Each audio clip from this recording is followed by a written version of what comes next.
You're listening to the ESO Network, your station for all things geek. Hello, and welcome to episode 292 of the Soul Forge podcast.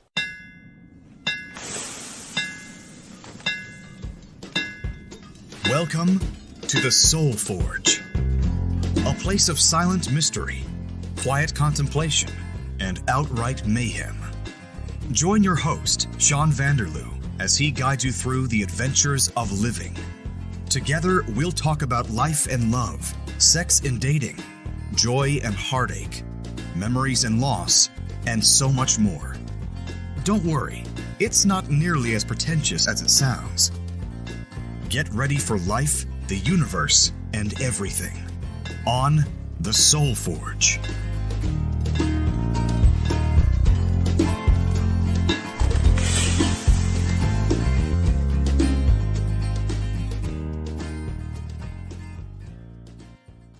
Welcome back, everybody. Good to have you here in the podcasting headquarters listening to the show. It's episode 292. It's Sean, as always. This week, I have not just one, but count them, two special guests. We've got Amanda and we've got Leah, and they're best friends, and they're both on the show with me here. Say hi, girls. Hi. Hi, girls. Ha ha. Ha. Ha ha. Well, Very you good. called me special. You are very special. Yeah. Yeah. Okay, so what we're going to do this week, as you could tell by the title of the episode, if you bothered to look at it, we're going to be talking about codependency. And I am dependent on these two ladies here to help me have a conversation because I couldn't do it by myself because that would be kind of weird. Yeah, it would be. Right? Yes, definitely. So, Leah, don't you have some definitions of what codependency is? I do. So I actually Googled what codependent means, and there are two definitions at this time. One is the adjective, which is characterized by excessive emotional or physiological reliance on a partner, typically one who requires support on account of an illness or addiction. Quote, you go with her all the time because you're a little codependent. Or the noun is a person with an excessive emotional or psychological reliance on a partner, typically one who requires support on account or an illness or addiction. Ah, okay. So could it just be because the person has an illness or an addiction, or is it because they're afraid of being alone, do you think? That's a very good question. I'm really not sure.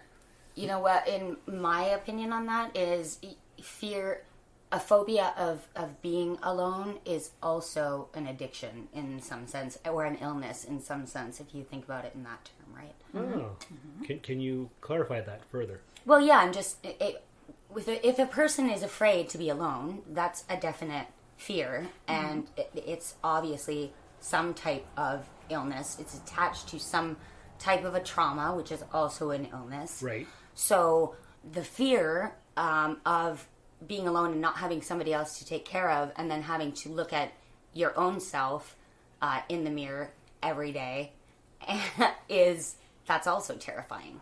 So with the codependent thing, a lot of it for me personally, because I am a codependent type personality. So you identify... Oh, definitely You identify identify as codependent, yes. Granted, I've been working on it a lot in the past couple of years. Yeah. I've also been working on addiction, which people who listen to the podcast regularly would know because you and I have done a podcast about my addiction. We have, and how you're doing. And yeah, all that. so, and I'm not shy about that. And didn't you just have your 2-year sober-versary? Yes. Yeah, I did. That's awesome. Yeah, it is. It really is. It's the It is longest really I've ever had, so it's pretty cool. But yes, being a codependent person myself, it's just... Now, is that a self-diagnosis or an official Oh, psychiatric no, it's thing? definitely an official psychiatric thing. How do they diagnose you? As codependent? Yes. It has a lot to do with what other mental illnesses that you present with. Oh. Because with certain mental illnesses comes that it's right in the definitions of things like that, So like is borderline personality disorder, bipolar disorder, things like that. Is it a symptom or a feature? It's just a symptom. Okay. Yeah, because symptoms you can they can go away, right? Yeah. So your codependency you can work on, and eventually you can become just dependent, not codependent. Right? Okay. So there's certain things with codependency, like it can go away. Whereas like other parts of my illnesses, those aren't ever going to go away. Okay. So okay. those are just period, there, end of story, need medication, you know, but the codependency part you can work on. So what's the difference between dependent and codependent? Well, being dependent on yourself is, you know, completely. You're relying on somebody. Yes, or you're just relying on yourself. You don't have to, you don't feel the need constantly to take care of other people, so that you never have to look at yourself. But isn't that kind of a part of life a little bit, because you have a relationship, for instance, and then you maybe possibly get married and you have children. Yes. And then, of course, you know, things change or could change. Maybe you and your spouse no longer get along and the children grow up and they move on with their own lives and find mates and have children and that type of thing. So that's kind of, I think everybody experiences at least one of those aspects of life, you know, where they get those types of things, whether they get divorced or whether their kids grow up and move away. Empty nest syndrome is a Sure. real thing. All of Yeah. that stuff, right? Yeah. Because as women, especially, our role has generally been, you know, up to this millennium, anyways. We are the caretakers, right? So we are the ones who are constantly taking care of the children, the husband, the house, the everything, right? So the children and the husband are dependent on you as a caretaker. Yes, which makes us codependent because we feel the need to take care of you. That's part of codependency. Oh. Is you feeling the need to take care of everyone else all of the time. And if you don't care about somebody, then you're just independent? No, if you don't care about somebody, then you're insignificant. So is there a link between, let's say, something like, like other disorders such as Munchausen's by proxy, for instance? Say what now? Yeah. What? Okay, so Munchausen by proxy is when I'll take there's something in the media a lot about Gypsy Rose Blanchard, how her mother had Munchausen by proxy. So her mother actually impressed on her that she was incapable of walking. She had cancer. She needed all kinds of things, right, okay. and she was actually not that way. She's in prison right now for killing her mom because she found that was her only way out of this situation. But that was the diagnosis for her mom. So she felt like she always had to be the only person to take care of her child because she felt... It wouldn't be a podcast without a dog barking in the background. That's right, I guess. Sure. Every time. Well, at least you know it's not me this time. You're not barking. Yeah. No. At least it's consistent. Yes, not annoying at all. Not at all. No, not even a little bit. But It's not distracting even a little And bit. you know what else is not distracting? Oh God, here we go. I know. What is it? I'm so excited. Okay, so now you guys are going to hear like this super duper awesome other podcast commercial. Hi, I'm Joe Heath, I'm Tony Heath, and we host the Watchathon or Rassalon. a podcast where we're watching through all of classic Doctor Who. Nope, we've already done that. We did? Well, then now what do we do? What do we two do? We review New Who. Ooh, we too review New Who? We do, just for you. Who? Not you, them, the listeners of the podcast. Ah. The Watchathon of Rassalon. Now we review New Who too. Woohoo! And ladies, wasn't that amazing? It was It great. always is. It's great. It's like one of my favorite parts of the entire show. Yeah. Yeah, I knew it was. Well, yeah, because I never know what I'm going to hear. That's so. that's why I wanted to get it done at the front part of the episode instead of waiting, because I wouldn't want you to wait. Yeah, I'm not very good at waiting. Consistency is key. Yeah, I guess. But back to the codependent crap. Yeah, and that's what it is. It's crap. And I mean, I'm 48 years old now, and I'm looking back on my life, and all I've ever done is take care of other people. Like, right back to my childhood, when my parents had foster children. I would always take them on full force. And then as soon as the foster children were gone, which were high needs children that we Right. were working with, Okay. as soon as that was gone, then I got into codependent relationships where I had to. And Now, does that mean, if you're codependent, does that mean you rely on other people, or you are the one who's the taking care of person? I'm the one who's taking care of the person But you do that because... because I feel like I have to. Because I feel like no one else is going to do it the way that I do it. Okay. And that if I don't do it, bad things are going to happen. To who? You or them? Well, both, really. Even though it's not your responsibility. Correct. I still feel like it is my responsibility. Okay. Okay. Huh.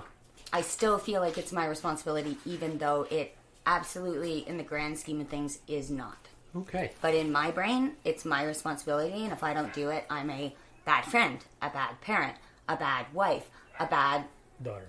anything. How exhausting is that? Is it like constantly on the tip of your mind all the time, or Yes. it's never in the background? No. Do you think that leaves somebody open for abuse? Absolutely. And, being taken advantage of. All the time. Because the abuser will know that you're the type to take care of them, so they'll use you for everything? It's not just that, though, Sean. It's that you attract that to you. It's like me, I'm just talking about myself. It's just me as a codependent person. It's like you seek out these people. So you don't have to think about your own problems? No, Is that it's part of it?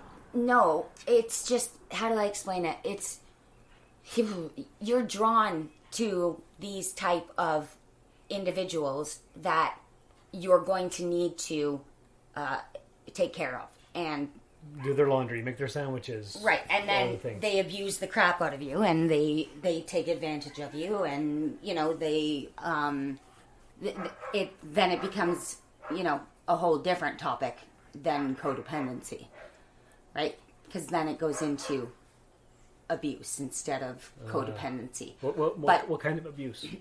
Mental, physical, any could kind be all you the can think kinds? of. Financial. That's a big one because it's a control thing, right? Okay. A lot of the time, codependent people are controlled, very controlled. But if they're already codependent, why do they need to be controlled if they're just naturally drawn to those people? Because the people that they're with, it's not they want control over the codependent person so that person doesn't leave. Okay. Because they like being taken care of and they like, being spoiled in that way. Wouldn't the codependent person just naturally stay anyway, even without the abuse, because they Nope. feel the need to take care of the person? No. No? No, because a lot of people who are not abusive and not like that, they're dependent people. They are able to take care of themselves. Okay. Right, so then the codependent person will lose interest in that because they'll feel like they're not Needed or wanted or, important or, Okay, so a codependent person dates a person who's not an abuser or wanting to take advantage, and that means the codependent person will lose interest in that guy. Unfortunately, yes. Okay. Yeah, even if they're a good guy. Well, that's kind of messed up. It is very messed up. Yeah. It's very, very messed up, but that's how it works. That's how it works. So Yep. what kind of treatment is available for somebody who's codependent? There's a lot of books. Okay. There's a lot of books. There's dialectical behavior therapy. There's cognitive behavioral therapy. So there's books on both of those things, DBT and CBT. Like you can look those up. There's books on Amazon. There's workbooks. There's so many programs that you can take to learn the traits that are there and to kind of get away from them. But, so I'm finally starting to notice that I need constant reassurance that I've done something right, or I've made somebody happy, or... You need an attagirl. Kind of, yes. But more intently? Yes, because I put too much thought into everyone else and never any thought into myself. And has it always been that way? Yes. Like, right from the time you were a little girl? Yes. And why do you think that is? Like, are you born that way? Is it the way you were raised? Is it something genetic? No, I think it was the way that I was raised and my circumstances. I really do. Okay. Had a lot to do with it. Huh. A lot to do with it. And then it just continued. into adulthood, and it's continued up until this point. And did you recognize it in yourself, or did you get a therapist that told you, or did somebody else tell you? How did you figure this out? I think I figured it out. When did I figure it out? Probably just recently, really. Yeah. Like, if I'm being totally honest with myself, I mean, there was times where I knew that I didn't want to be in these kind of relationships, and I wanted, more. So, and I wanted to not be the friend who was making all the effort and paying for all the stuff, and because it wasn't just in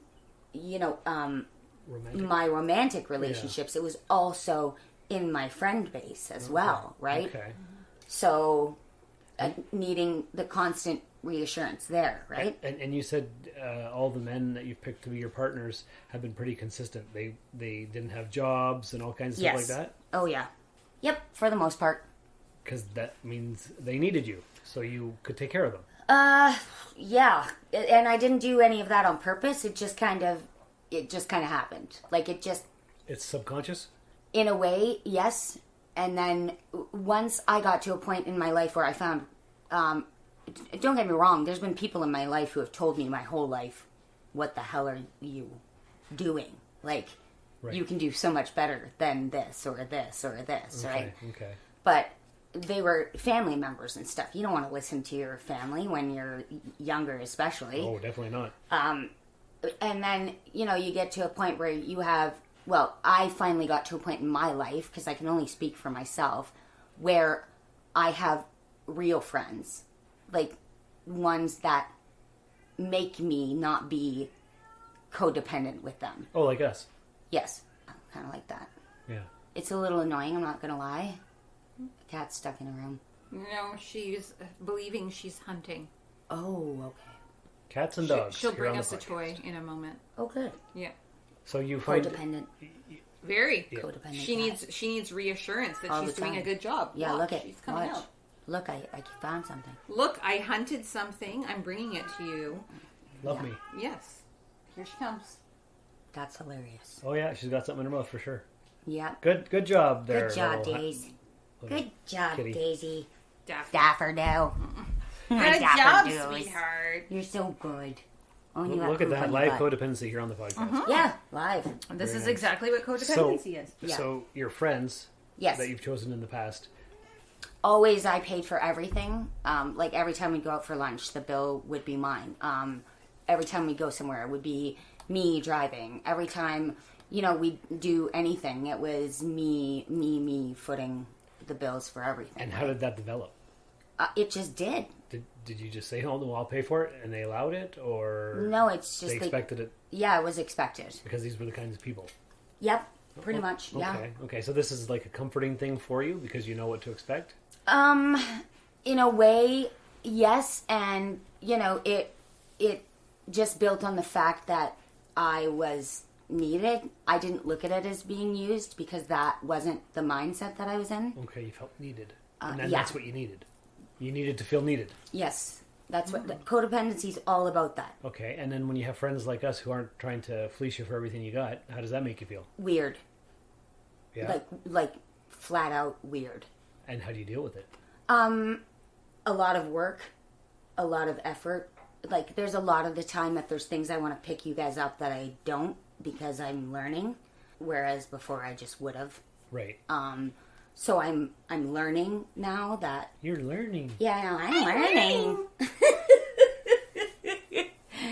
So, but it's hard. It's really hard because I like I like doing special things that I know make somebody else smile because I'm so sad inside. Codependency has a lot to do with depression. Okay. So if you make somebody else smile, it Makes me happy. It lifts you up a little bit. Yes, it's some kind of dopamine release for me that is And how long does that last for? not very long. That's why I just keep doing it over and over and over and over again. Right? Okay. Yeah. So now that you're working on this, Mm-hmm. what advice do you have for somebody else who has realized that they may be codependent? Oh, Do you have any advice yet, or is it still Uh, too new? No, I definitely have advice. Yeah, like I would say, roll with the new changes. I know change is hard and it's scary as crap. It's one of the scariest things in the world, change, especially for people who are codependent. At least for me. I'm speaking for myself with my codependency. But it is the best thing that you can do for yourself. I just got back from a trip to see my daughter, and it's the first time that I have spent actual money on new things for myself for just me. Just you. Just me. You didn't buy a bunch of junk for a bunch of people. No. Wow. Just me. How did that feel? Weird. I bet. Still feels weird, but you know what? I did it, and I don't regret it. I'm actually happy that I did. Good. So, it's my money, and normally I'm worrying and thinking about everyone else all the time. It's exhausting. Yeah. I can imagine. Because when I came back here after 20 years, Yeah. and we hooked up again as friends, Yep. and you started bringing me all this stuff all the time, I was like, I don't know what's going on here. That's what I do. Yeah, but I was like, I don't know how to relate to this because that has never happened to me before. So That's what I do because it's part of. Leah can tell you. Yes. She's my best friend, and that I've always been like that. And Always. I have to tell her to stop. She A does. lot.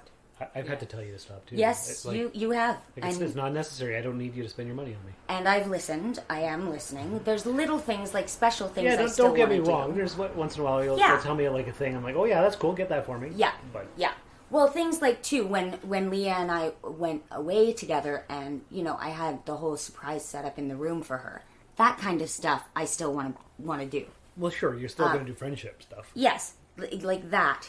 But And was- picking her up all this junk and crap and shit she doesn't, excuse my language, need Right. or really want, and I know she doesn't, and you do I anyway. give it to her, and she puts on the act, which I can see right through because I'm not stupid. She's my best friend. And then now I feel more, not stupid. Stupid's the wrong word. It's not the same feeling because I know I'm not getting the same result, right? Right. So, and that's the definition of insanity, Yes. correct? Right? Yeah, Is doing doing things the same over thing and over and over and over and expecting the same results. Well, And were you getting this stuff for all the people as like a payment for them to be your friends, or I guess in a way, but no, not really. okay, I would say it was more of a love me back. right, okay, It wasn't a, But we do love you. I know that, but and it's, we don't need you to spend all your money on us. That's right. and I know that too. Now, I'm learning all of that, but due to past traumas and past codependence and past, Right. control issues and all the things and the stuff. It's and a slow process to get better. yes, it's a slow process to accept Because- that I can just be loved for me. Right, but giving stuff away to people still makes you feel good, or not as much anymore because you've recognized. Not as much anymore because I recognize. Okay, so that's progress. It is progress, and it's always progress over perfection, right? It's Oh, yeah. always Yeah.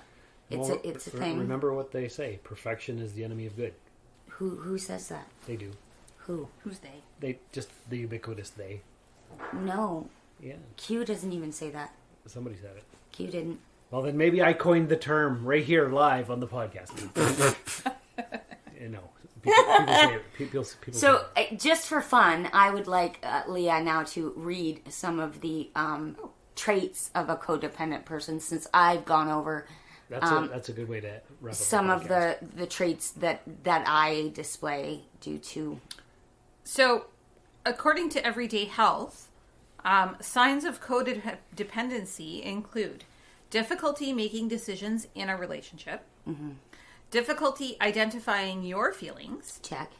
difficulty communicating in a relationship, Check. valuing the approval of others more than you value yourself, Oh, gee, didn't talk about that at all. lacking trust in yourself Oh. and having poor self-esteem, Didn't talk about that at all. having self-esteem? fears Oh, of yeah. abandonment and or obsessive need for approval. Yeah, see, oh, ting, ting, ting. We're checking all the boxes. Yes, we are absolutely checking all the boxes. Having an unhealthy dependence on relationships, even at your own cost. Oh, really? Wow. Oh, jeez. Not relatable at all. Eh? No. Having an exaggerated sense of responsibility for the actions of others. Oh my. Please say you're done. I'm done. Oh God, thank you. I'm done. Okay. All right, so I hit on every single one of those. I think those are the 8 signs you're in a codependent relationship. Oh, 8 signs. There's only 8? There's yeah, only 8. That's good, because I don't think I could have handled much more. All right. Yeah, so my advice for myself Yeah. and for anybody else who cares to hear it is really recognize what's happening. And if you are valuing others above yourself, then you're not valuing anything. Because if you can't love yourself, how in the hell are you going to love somebody else? That's very true. That's RuPaul. I can quote that one. Yeah, you can. Good job. So, that's it. Atta girl. Atta girl. Good job. I don't need your freaking codependent crap, Sean. I don't need you to... You don't have to justify my thoughts or feelings or... Okay. No, you do, really. Did I do okay? Was Yeah, it good job. Just check. Good job. She did a good job, right? She did a great job. Yes, she did. Yes. Are you Yes, guys she did. sure? Because, like, Yes. we can do it again. If I sucked, we can do it again. Like, there's stuff I didn't touch on. It's okay. I think it was great. Thank you. That was fantastic. Yeah, you did a great job. And if you learned something, dear listeners, send us an email, soulforgepodcast@gmail.com. Don't forget that episode 300 is coming up fairly soon, so if you'd like to leave an email or an MP3 or some kind of recording to have me play on the show, that would be freaking awesome. I'm feeling a little bit codependent because I'm not getting any approval from you guys out there in podcast land. But anyway, other than that, I hope you all take care of yourselves and each other. And until next time, remember, you think you're being a low-maintenance partner, but you're actually just afraid your partners won't show up to your needs, so you pretend to not have any. You should impact the space you're in. It's okay to require things from the people in your life. You're not too much. That was too long. Thank you for listening to another episode of the Soul Forge Podcast. Your support is greatly appreciated, and we hope you'll tune in again next time. Remember that you can visit soulforgepodcast.com for all of our social media links. And don't forget to share the show with everyone you know. The Soul Forge Podcast is your best source for living your best life. Think about it. This has been a broadcast of the ESO Network. Be part of the crew and help support our shows by donating to our ESO Patreon or by shopping at the TeePublic store, which can all be found at www.esonetwork.com. The ESO Network, your station for all things geek.